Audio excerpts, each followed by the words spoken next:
Hello, everybody. Thanks for tuning in to another episode of The Shed Show. Today, we're going to be talking about my personal opinion on what are the best engines that the big three in Detroit had back in the days, 60s, 70s, 80s, 90s, around that area. And I don't think it's going to be too controversial because I think everybody knows what the number one is going to be already. And I'll probably start out with it, but there had to be some criteria that I wanted to meet. This is my criteria for best engines. And I've made some notes here because I'll forget them, Probably the number one thing, these engines, we're going to talk about Chrysler, GM, and Ford. I'm not, the big three. I don't have anything against AMC, and to be honest, I would have included them in here, but I don't feel like I'm knowledgeable enough on them to know. And they didn't have too many engines, so any one of theirs was a good one, really. But number one thing to be in the running to be one of the best motors that the big three made. Number one, it has to be mass produced. I mean, they made some great motors that weren't mass produced. 302 Chevy. I was thinking, oh man, yeah, and even 327 Chevy. Those are that's one of my favorites. The 383, 327, or put them both together and have a 307 might be my favorite. Just go to good engine, but they didn't make a whole lot of those as compared to what did win the race. So anyway, and economy. This is a economy. It had to be an economical engine. It's something that was cheap, and it had to be durable. A durable engine. That's what makes a good engine. And probably lastly is aftermarket support for this great engine. These great engines, something that you could take an engine like this and later on down the road, if you wanted to make a nice little street strip car out of it, you could, for not a whole lot of money. It wasn't something exotic. So that's number four, and that's like I said, the least of it, but that does factor into it. And these are engines. The engines I'm going to name here. These are engines that are going to be in passenger cars and light trucks.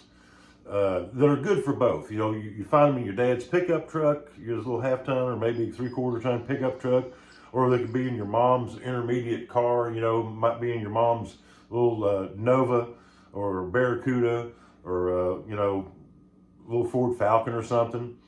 It could be found in those, and we're good for that. Just your bread and butter cars. It could be in your mom's station wagon. So. And there are some good things. Some of what disqualified these motors, some motors from being on the list. And we're going to find out later on what all these motors have in common, the ones that did make the list. So stay tuned for that. I want to mention that. What kind of eliminated it from the list? 6 cylinders. I love a straight six. We would be talking about straight sixes, your slant six, your old 300 Fords. And your stove-bolt Chevys and all this stuff. Those are great motors, but they're not universally, they're not up to some tasks. Sometimes you need a V8 in some of these trucks and stuff like that. So they're not up to the task. Some of the 6 cylinders weren't, although they were great in economy, and they made millions of them and stuff like that. All around, and you couldn't soup them up, so that kind of eliminated them. Also, no big blocks. I'm a Mopar man. Everybody, man, the 440 and the 383, yeah, but you ever have to change the spark plugs in a 440? Yeah, or try to, when it's still hot, it has nothing to do with, I don't have anything against them. It's just, they're not practical. They're gas guzzlers, and they're hard to work on in some chassis. There's just not room for them, and they're not economical, really. And they wasn't as mass produced as, say, some of the small block offerings. Same thing with the big block Chevys, Fords, 429 and 460s. They were great in some things, but anyway, it's too much. They're not gas efficient enough. and a lot of them didn't last very long either. I mean, as far as they didn't last as long as some of these motors I'm going to mention. So without any further ado, let's talk about those motors. I've made me some notes here. Make sure. Make sure I've covered everything. Again, in no certain order, but I'm just going to go ahead and get number one out of the way. For General Motors, guess what it is? Small block Chevy. And if I have to name a cubic inch displacement, it's going to be 350. Because they made just more of them than they did probably anything else, I believe. You know, I like the 283s and the 327s, but the 350, those were just everything. You get one in a 2-barrel. They were kind of not as gas efficient as some of the other engines that are going to be on this list. But I mean, golly, and what really does it for these is the aftermarket. No denying. I mean, when you're looking at a Jegs magazine, you know, intake starting at whatever, camshaft kits starting at, well, they're talking about small block Chevy. You know this, you're used to this if you're a Mopar man and you're looking for some of these parts. You're like, man, they got camshafts on sale, or intakes, or blah, blah, blah on sale. Well, they're talking about Chevy. Well, back here is the Mopar, or if you got a Oldsmobile, you're like, oh my goodness, you know, way on out there. They're twice the price. So it's got a lot of aftermarket support, and man, everybody needs to cut their teeth on those. So small block Chevy, they turned out 1 million of them, and 350, gosh, you can have them in a 2-barrel, 4-barrel, and those are good motors. You take care of them, they last a long, long time. Very durable. They could be, you know, back in the day, they were kind of economical as far as gas mileage and stuff like that. Depending on what you put them in. You put one in a great big Impala, it's not going to do too good. If it was in a Nova, you know, or a mid-sized car, a little Chevelle that didn't have a whole bunch of accessories on it, and 2-barrel, you took it easy with a highway gear, it'd do okay. So there's number one. Of course, we're going to get that one out of the way first. Second, we're going to do the Fords. And probably everybody knows what that's going to be. The Ford 302. I mean, that was just the 289, the 302. I'm not a big Ford guy, but I've had several of those, and they were just so smooth, running, dependable. Just, there's never any question that the darn thing wasn't going to just start up and take off and be as just smooth as it could be and quiet, and just, I had no problems out of them. Never ever did I have a problem out with 302 Ford. And I've had the older ones and the newer ones and all that stuff. They just, what a great platform that was. And they've got a good aftermarket following. So, you know, that's the next. Small block Chevy, small block Ford, small block s'mores, SBF. My throat's kind of dry. I'm still crippled up here. I can only walk on one-legged. I'm not positive traction. I've only got one leg to walk on. My throat's kind of sore from having a tube crammed down it while I was in surgery.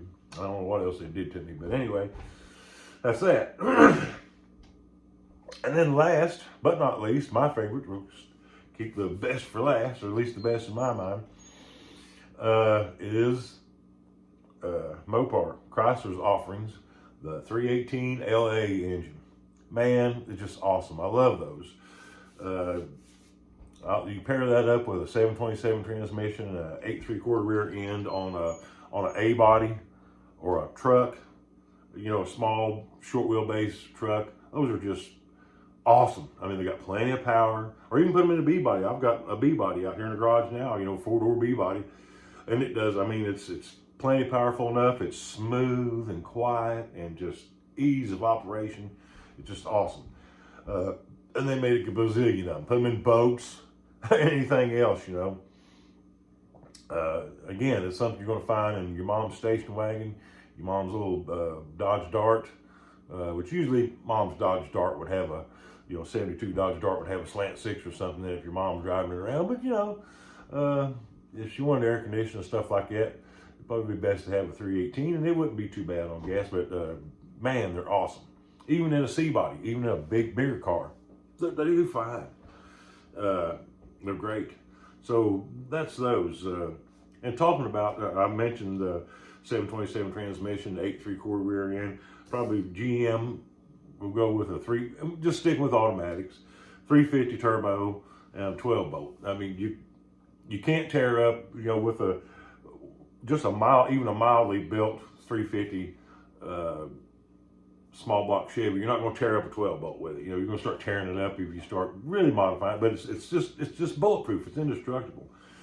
Of course, Ford, you'd have a C4 or C6, either one, and a 9-inch rear end. 9-inch Ford 9-inch rear ends, they're the best. Forget all the rest. They're the best. I love a Ford 9-inch. To me, that's the best there ever was. I mean, just good, easy to work on rear ends, easy to set up. Second favorite's the 8 3/4, but they're just not Chrysler, but they're not as popular. They don't have the aftermarket support. I mean, you can buy one, but you know, it's 12 bolt, they're kind of hard to work on for me. I don't like. If you know, you know. Okay.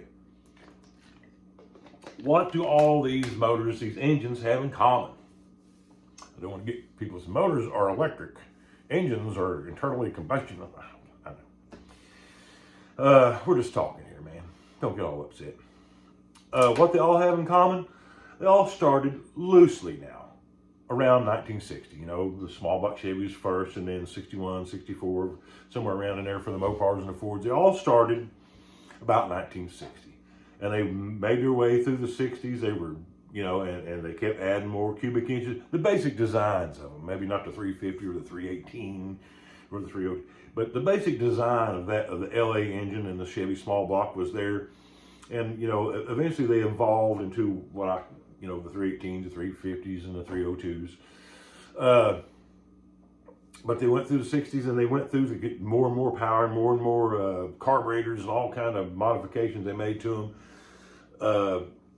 until about 72 or so. Then they getting hit with EPA regulations and smog, and they started having to slowly. They started implementing these smog devices on here, you know, EGR valves and these thermostatic valves. You know, when it gets this hot, it opens this up, and they start messing with the timing on them and leaning out the carburetors and all this stuff.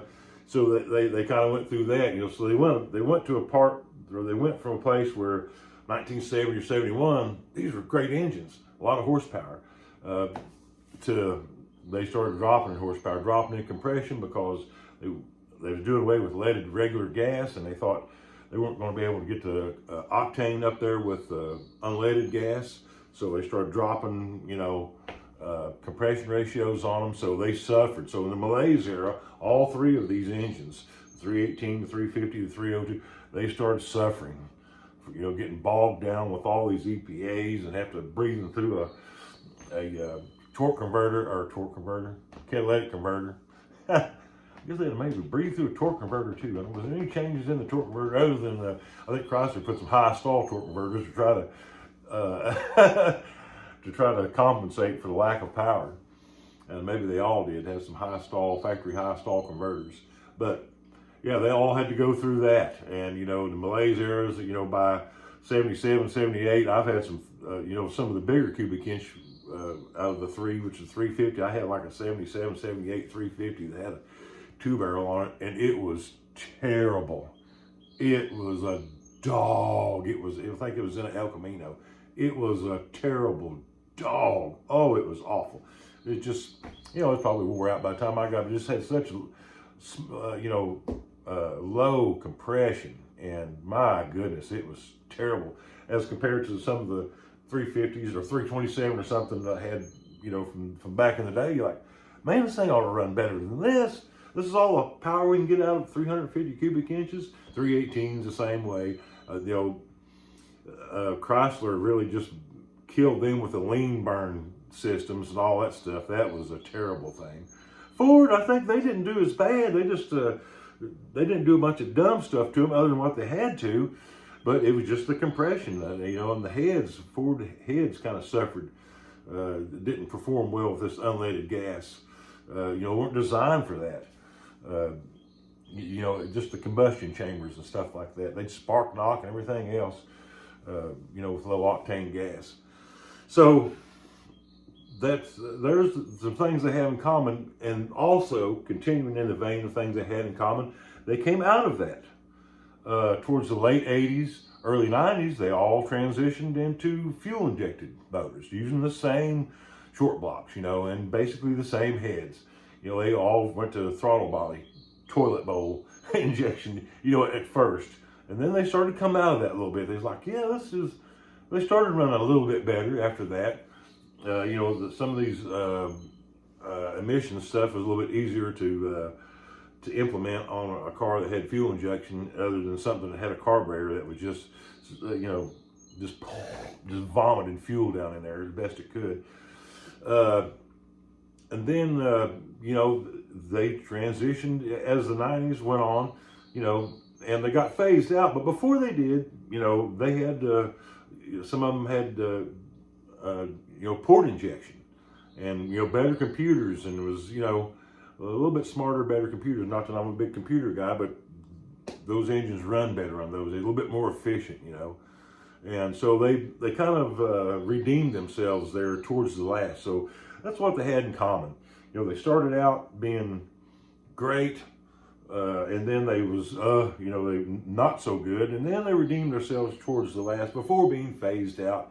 The design was just outdated for what they was wanting to do next, you know, with the variable valve timing and all this stuff, and cam phasers. You know, it's causing a lot of problems in the Fords and everything. But they, you know, they kind of redeemed themselves towards the last. But for a long time, man, for, again, around 1960 to around 2000 or so, that's a long run, and they did real good, and they adapted into, you know, the different things they had to be during all this. So yeah, that's all the three big auto manufacturers that come out of Detroit. Their engines are the best, in my opinion, that they had. And if you've got different opinions, leave them in the comments below. Let me know what you think. You're gonna be wrong, but I mean, you can let me know. Just kidding. What do you think? That's about fair. I think that's pretty fair. You know, none of these motors. I'm not talking about race car motors. I'm talking about something you could modify, but again, something that's going to be a mom and dad's pickup truck, mom's grocery getter. And you know, you probably end up with one as your first car too. You know, under the hood of your first car, probably going to be a 318 or something like that if you're a Mopar man, or a 302 if you're real lucky. If you're not so fortunate, it's going to be a 6-cylinder. Nothing that gets a 6-cylinder is not what a 16-year-old boy wants. He wants a romping, stomping V8 of some kind. But anyway, that's the show for today. I'm going to try to put out some shows more frequently here that I'm kind of able to. And thank you guys for watching, and we'll see you next time on Shed Show.